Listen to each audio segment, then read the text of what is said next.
Hello and welcome to Camera Review. Today we are looking at these beautiful images of the new Tamron 24 to 70mm G2. This is the new version lens that is just about to be announced or is going to come out into the market, and it's going to make quite an impact because Sigma had just recently released their 24 to 70mm, which has optical stabilization. This lens will also feature optical stabilization, which they call VC, and that is going to make a big dent in the market as far as the way things are aligned, because as you may remember, the Canon lens, which was been in the market for quite some time, the 24 to 70mm f2.8 version 2, it's sold for $1,700, and that's considering the new drop in price. Before it was $1,900 US, and that was a lot of money to pay. Now we having these new lenses, and these new lenses are much affordably priced. The previous version of the Tamron was $1,300. We expecting this new lens to be priced around that price range, to be competitive to Canon, and more importantly to be more competitive with Nikon, because Nikon on that respect has some of the most expensive lenses in the market with prices at $2,400. Now they have VR, they have a very good optics, but when you compare this lens versus Sigma and the new Tamron that's coming out, there's going to be almost $1,000 difference. And how do you justify $1,000 difference when you afford these quality differences, when you could put everything that you ever wanted in a quality lens in a cheaper package? And cheaper meaning more affordable. It does not mean lower quality. Before it used to be lower quality. Now we got the VR, we got the optics, we got the design. And when you look at the optics and the design, you can see very clearly the Nikon had 20 elements in 16 groups. It had 9 aperture blades, and it weighed about 1,070 grams, which is 2.35 pounds. Now we're looking at this new lens that's from Sigma, and it has a very strong characteristic. It has the same kind of quality, it has the same kind of sharpness, and it has a very solid construction. And when you look at the elements, it's 19 elements in 14 groups with 9 aperture blades. So what it means is that the Nikon and Sigma have pretty much equal in terms of optical design.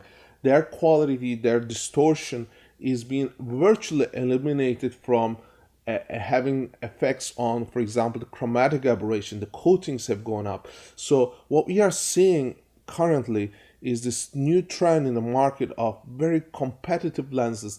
It's so much so that you can't really tell the difference in terms of sharpness. What you can say though is the color rendering, is the way that the lens operates and it feels. 3-4 years ago when I was using Sigma, it had issues, especially with the focus style. It had issues with adjusting the zoom ranges from going 24 to 70.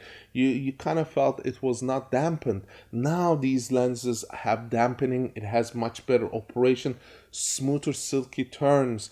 Now before this was not the case, especially on the Tamron range, but now looking at the 70-200mm they released as the second generation, that is much better operated. It's a little stiffer than, for example, what Nikon has, and it has issues like focus breathing and all the other things that are inherent even in the most expensive light lenses from Nikon. The only one that has been able to eliminate this kind of issue, so much so, is the Canon lineup. Again, we're looking at the Tamrons and seeing that they have improved in quality, improved in design, improved in sharpness and the optical coatings. So what is happening is they're bringing out something into the market saying this is my competitive element, this is what I'm bringing forth, and the quality is spectacular. When I see it, I say, okay, they have put some thought into manufacturing this,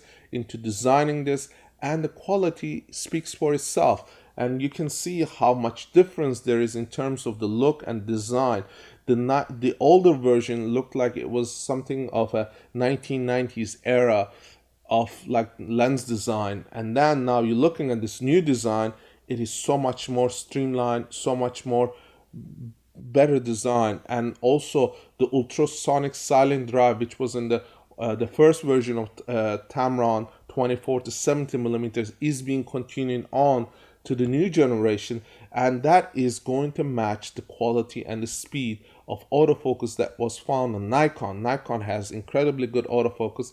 This is going to match it, and more importantly, Canon, which has been the dominant player in the market when it comes to autofocus, is going to get a run for its money, because although they are much better priced, they do not have optical stabilization. The 24 to 70 millimeter f2.8 second version from Canon has been in the market for quite some time, and it is not able to compete. It's not able to compete because the price is too high. It does not have stabilization, and more importantly, it does not have all the elements that have been going into these newer lenses. Especially when you look at the design, it has 18 elements in 13 groups.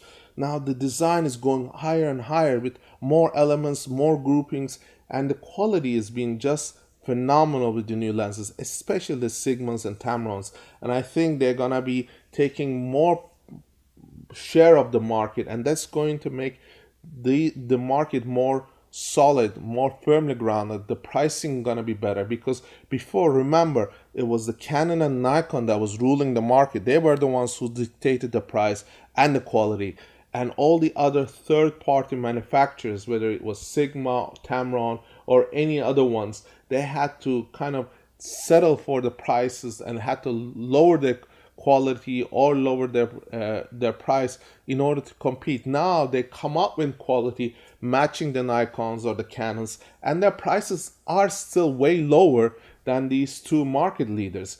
Think about it. You're going to spend $2,400 versus $1,300. You're saving $900. What that means is that when you are going to sell your lens in the next 3 to 5 years, you're not going to lose as much. And in fact, people will buy this lens more, and it will become a valuable lens, and people will cherish it and have it in their arsenal. This is the reason companies like Zeiss had been producing their planars and sonars for 20-25 years without altering it, because the quality was there. They didn't have to redesign the lens, and they didn't have to put new coatings. They didn't have to design lenses around the idea of improvement. They had to design their lenses on how much further can we take our lenses technologically. In the same way, Tamron is doing it in this fashion, seeing how much better could they get their lenses in terms of sharpness. And when you look at the MTF charts, this is something extremely important. You're going to see the sharpness. Now, a lot of people judge lenses solely on the sharpness. Sharpness is only one of the factors. You got to look at distortion, and some of the distortion can be corrected in Lightroom, but you got chromatic aberration. That is something that needs to be addressed. Now, these coatings, these new lens designs is removing much of that chromatic aberration, but still you will see some chromatic aberration, and that is the one that needs to be reduced. That is the one that needs to be concentrated upon. And more importantly, color rendition. Look at the colors from a Zeiss lens. You will see it has beautiful colors, it has beautiful contrast, and that is what made Zeiss lenses so successful. In the same way Leica has been so successful. But you look at the Tamron, it's at the lower end, the 24 millimeter range to 28 millimeter range. You're going to see, when you open the lens up to like f2.8, you're going to have a little bit less contrast, a little bit less color renditioning, and that is to be expected, because what happens is these lenses, they are not as efficient as some of the better design lenses of the past. So what I'm saying by that is, if you look at the lens designs that were coming out in the 60s, 70s, 80s, that was a know-how that people build up on, and companies that had the lead built very good lenses. So what I'm saying is, if you look at the Sony lenses 24 to 70, and that was built by Zeiss, you're going to see that they have a very good quality, and the contrast is there, the color renditioning is there. Now, Tamron has been catching up. They've been catching up, And now when I look at their quality, it's much better than what it used to be. Again, if you want to get the best quality from this lens, you need to dial up the lens to f5.6 or f8, and that's going to give you the optimum quality. But anything above f2.8, which is wide open, if you go to f4, f5.6, you are going to get amazing images. And what makes this lens different than the Sigma and the Nikon is how it captures the bokeh. If you are shooting in daytime, you're going to have this beautiful kind of smooth renditioning of the out of focus area, and that's something I truly appreciate.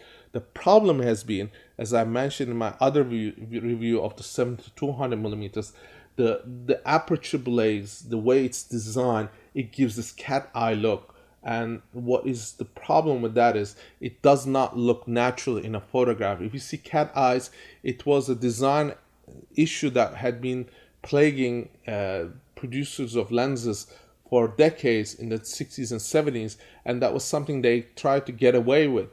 And they put 5-6 aperture blaze, and they saw that didn't work. So now all the lenses today are almost 8 or 9 or even more aperture blaze. You look at cinema lenses, it's got 14 aperture blaze. The reason is they want to create that roundish bokeh in the out of focus areas where there is light or light emission. So this is something that is been a problem. So taking the 7-200 millimeters as a reference, we are hoping that the 24-70 millimeters is not going to have that issue. I've seen some of the photographs, I've taken some of the photographs, and those photographs are giving me that sign that there is some cat eyes, and cat eyes is something that I don't appreciate and does not look good. Beyond that, if you are just going to use it daytime, if you're not going to have anything in the background that has lights, then this lens will work perfectly. If you're going to do nature photography or you're going to do outdoor wedding photography, no problem. Because why? You don't have any lights in the background. You just have a smooth transition, and the transition is good. The sharpness is good. If the wedding bride and groom look at these photos, they go, wow, it looks beautiful. They're not going to say, oh, you didn't shoot with a Nikon, you didn't shoot with a Sigma, because what happens is the quality is there. And in fact, the quality of the Tamron in terms of sharpness, it pretty much matches Sigma and can compete easily with Nikon and Canon. In fact, they perform better. But the question is, how much are you going to pay for that quality? Are you going to pay the $2,400 even though you know that Nikon is not as sharp? Are you going to pay the price of a Canon and pay $500-600 more just because it's a Canon? Now, considering this being that both lenses are in very well built condition, if they are well built and they perform well, then that's all you need, and that's what's important. Some people have wrote to me and asked me, what do you think of the Sigma? Would you choose a Sigma over Tamron? Well, the Sigma is been doing phenomenal. You looked at those charts, you probably examined their art series, you looked at the DxO mark, which is not accurate in some respects, but if you look at those numbers and you see what there has been in the test results, and I've tested almost all Sigma lenses, their prime lenses, their art lenses, and I've seen the quality. I mean, the sharpness is there, the rendition is there. I mean, except the 50mm art series lens, the f1.4, that is got horrible bokeh. But hey, if you look at the 24, 35, they look amazing. And the only thing that they have as competition is the Zeiss lenses, because you look at the Nikons have not been competitive in the 50mm range or the 35mm range. They are very good if you're going to pick up the 14 to 24mm lens. So this is what I'm trying to say. The Sigmas are the leaders, and Sigma is my preferred lens right now because of the rendition of bokeh and the sharpness. And I like their design, and in fact they have the optical stabilization, so I don't know how much better Tamron can do between their $1,300 price, which Sigma is selling for, and their Tamron, which is trying to sell it at the same price. If I had the choice between the two, I still will go with the Sigma, because Sigma has a much better reputation and it has improved in quality. Now we are just seeing the Tamron come out with these lenses. and they're saying their design is better and their conditions is better and their mechanics are better. But yet we have to see it. We got to see it for a year and a half, 2 years, see how these lenses are performing and if they are having mechanical issues. So that is something to be tested. So would you want to risk that? That's the reason why the professionals still buy the Canons and Nikons and pay the extra, because they don't want to have an issue when they go out in the field. If you're gonna shoot in you're gonna go to India or Mongolia or some place that's far out in the desert, you're not gonna have a Canon service, right there. You're not gonna have a Sigma service.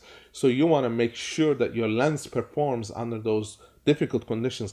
And it is one of the reasons that these lenses, all of them coming from all different manufacturers, have weather sealing.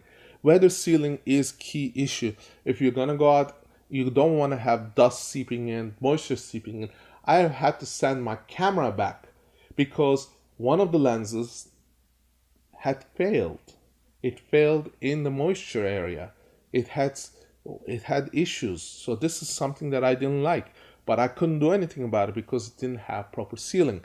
Similarly, cameras, even though they're weather sealed, they have to be protected, and you cannot leave the lens cap open, or you cannot leave your camera exposed under the sun if you're going to use your camera for a long period of time. It is for this reason when I look at the Sigma, I say, okay, Sigma has done it right. They've done their research. They put their spherical elements. They put their composite material to make this lens exceptionally good. They have the hypersonic AF motor, so that's good. So it's all there. And what I like about it is the Sigma has the 4 aspherical elements. So super low dispersion elements, they have 3 of them. So optically, when I look at the numbers and the way it's designed, I see Sigma is superior. Now Tamron, well, we're gonna see what Tamron does. Tamron, it has a super silent drive motor, which is very good. It's gonna focus just as fast. It has moisture and resistant construction, which is good. But I still don't like the way that aperture turns. So for me, the best money you can spend is a Sigma. And I know because of this competition, Canon has to come out the version 3, which is a 24 to 70 millimeter lens, and that's gonna probably have VR, which is vibration reduction, and that's gonna make this Canon still be competitive. But again, their prices are gonna be higher than the Sigmas and Tamrons. So my suggestion to you, if you're going to buy lenses, look at Sigma, okay, and see what the Tamron has in the next couple of weeks to 2 months. See the images that come out. But do remember, look for those signs. Does it have cat eyes? Does it have issues when in the low light? Does it have issues in the bokeh area? If it does have issues and it bothers you, that's not the lens for you. Because if you're a professional, you don't want to have that issue. If you are an artistic person who wants to have great images, you cannot have cat eyes in the background unless that's intentional. So for that reason, Sigma is good, Nikon is still good, Canon is still good, considering that, optical value of those lenses. Now, I hope you have enjoyed this review. Please do subscribe to our channel.